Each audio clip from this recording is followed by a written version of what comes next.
Olá, eu sou a professora Roberta Gaspar, sou bacharel e mestre em Educação Física pela USP e a minha área de atuação e de pesquisa é Educação Física para pessoas com deficiência. Eu trabalho com pessoas com lesões neurológicas há quase 10 anos, também atendo pessoas com amputações, participo de trabalhos ali que investigam formas de avaliar essas pessoas e métodos, técnicas de intervenção de exercício para pessoas com deficiência.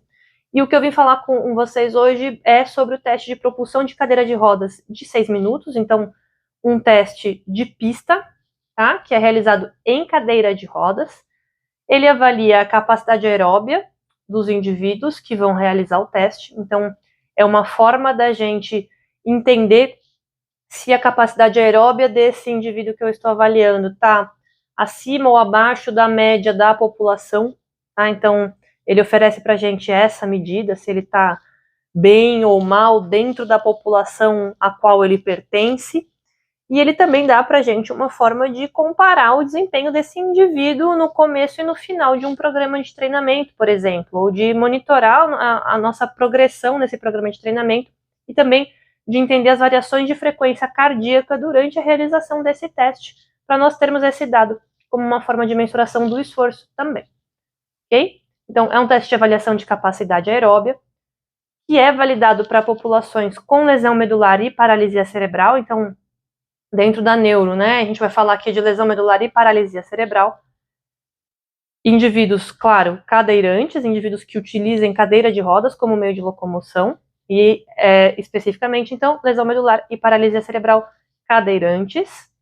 O que eu preciso para aplicar esse teste? Papel, caneta e um cronômetro, tá? Alguma forma de contar o tempo. Pode ser um relógio, enfim. Preciso monitorar esses 6 minutos em que o teste vai ser realizado. E, claro, preciso de uma pista com marcação. Eu vou precisar da medida, né, dessa pista que essa pessoa vai percorrer. Pelas orientações do teste, preciso que essa pista seja tenha a maior distância livre possível com a menor quantidade de curvas possível. Então, imagina que a gente tem um espaço de 5 metros em que essa pessoa tem que fazer uma curva a cada 5 metros. É claro que essa pessoa vai ter um desempenho pior do que uma pessoa que vai desempenhar o mesmo teste em um espaço de 30 metros de comprimento livre, em que ela faça curvas a cada 30 metros. Então, precisamos considerar que a curva vai prejudicar o desempenho da atividade, vai dificultar o desempenho de uma boa distância, tá? Então, a recomendação é que a gente tenha uma pista com pelo menos 30 metros livres. Isso é fácil de conseguir, por exemplo, numa quadra ou em pistas de atletismo, né, que aí tem muito mais espaço ainda. Mas a recomendação é que sejam usados pelo menos 30 metros livres, tá? Com curvas a cada intervalo de espaço. Como eu aplico? Então, inicialmente essa pessoa chega para o teste, ela vai fazer um repouso de 5 a 10 minutos para eu conseguir medir a frequência cardíaca de repouso e ter a base de quanto é essa frequência cardíaca de repouso. Na orientação do teste, eles só falam sobre frequência cardíaca, mas eu já estou recomendando aqui para vocês, afiram também a pressão arterial, para vocês conhecerem a pressão arterial basal desse seu cliente, desse seu aluno, e conseguir, por exemplo, se for uma pessoa com lesão medular, identificar um episódio de desreflexia autonômica ou de uma hipotensão pós-exercício, enfim, de monitorar essas variáveis hemodinâmicas. Então, a pessoa chegou, repouso de 5 a 10 minutos, afiro frequência cardíaca, pressão arterial, e por que não também apresentar a escala de percepção subjetiva de esforço para já treinar esse indivíduo a responder, tá? Para entender o quanto está a percepção de esforço dele. Essas são medidas que eu estou dando para vocês, então pressão arterial e PSE, tá? O que o teste orienta é basicamente a frequência cardíaca. E beleza, como eu vou aplicar? Então, aferir a frequência cardíaca no repouso, vou levar essa pessoa até a pista e disparo o meu relógio. Vou disparar o meu relógio e contar 6 minutos. E essa pessoa vai tocar a cadeira para cumprir a maior distância possível em 6 minutos. Ela pode parar, ela pode descansar, mas o mais importante é que ela cumpra a maior distância que ela consegue em 6 minutos. Completou 6 minutos, eu fecho, eu encerro o cronômetro. Então, disparou o cronômetro, a pessoa vai percorrer a pista fazendo curvas percorrendo, né, o espaço de pista que você designou para ela, tentando cumprir o máximo de distância possível no tempo que você está cronometrando.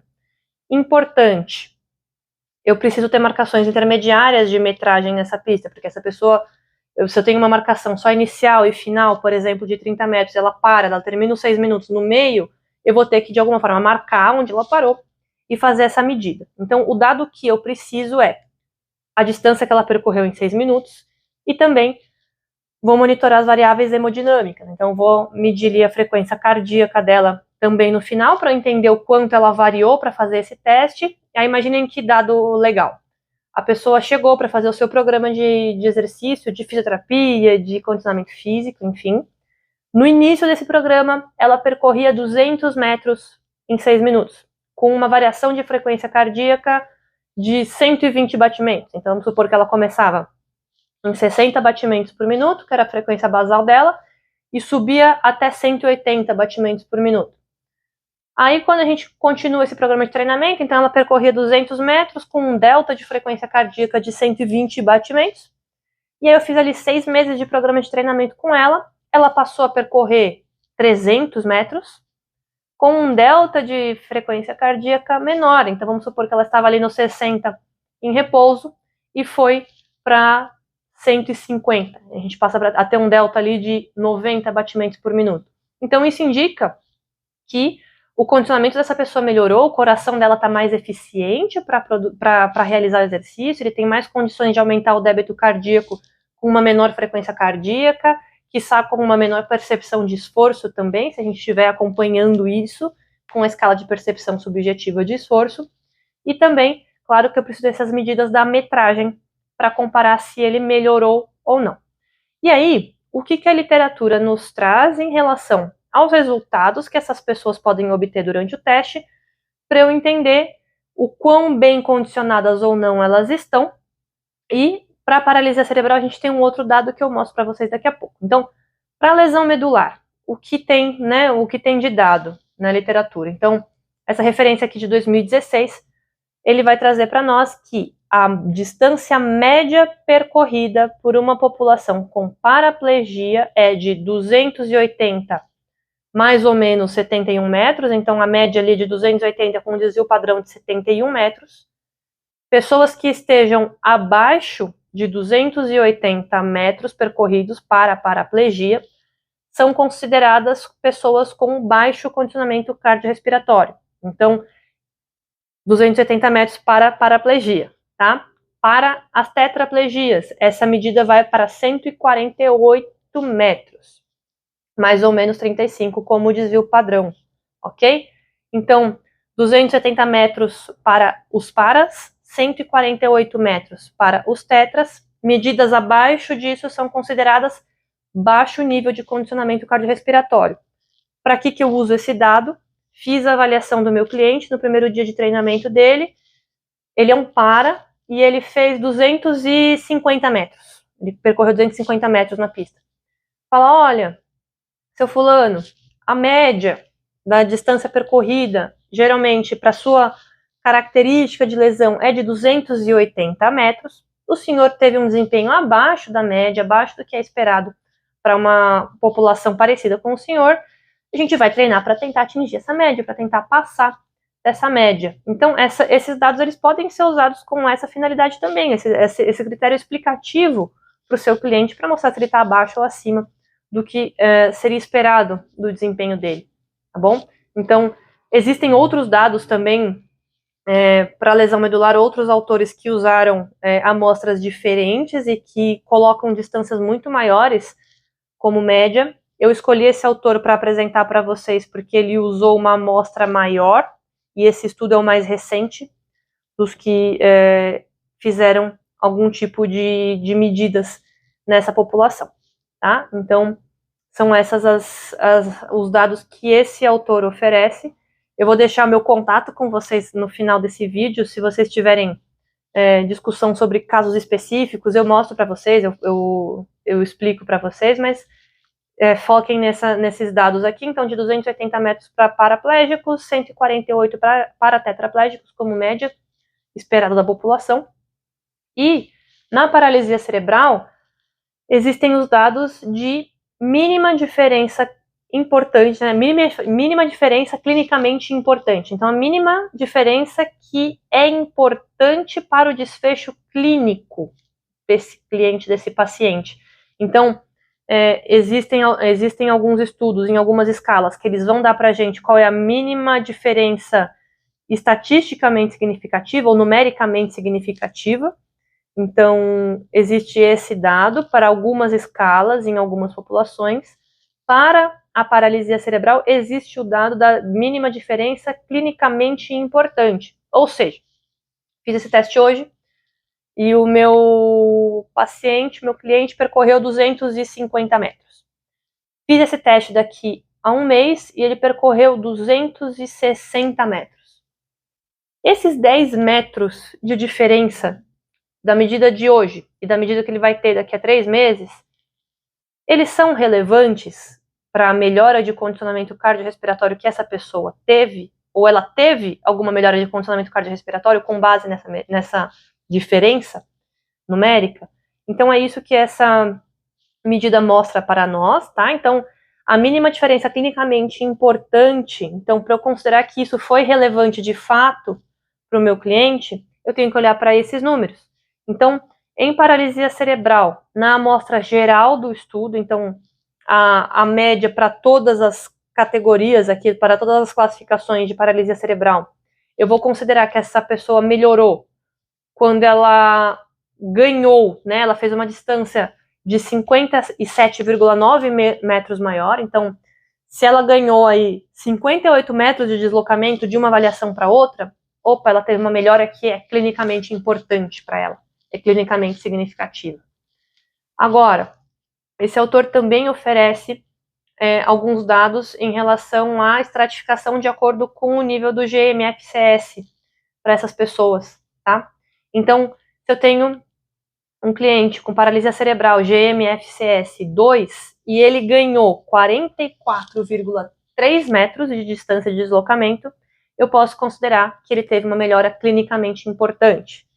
Se é um GMFCS 3 e ele ganhou 47,4 metros, é clinicamente importante. Se é um GMFCS 4 e ele ganhou 72,1 metros, aí eu considero que é uma melhora importante, tá?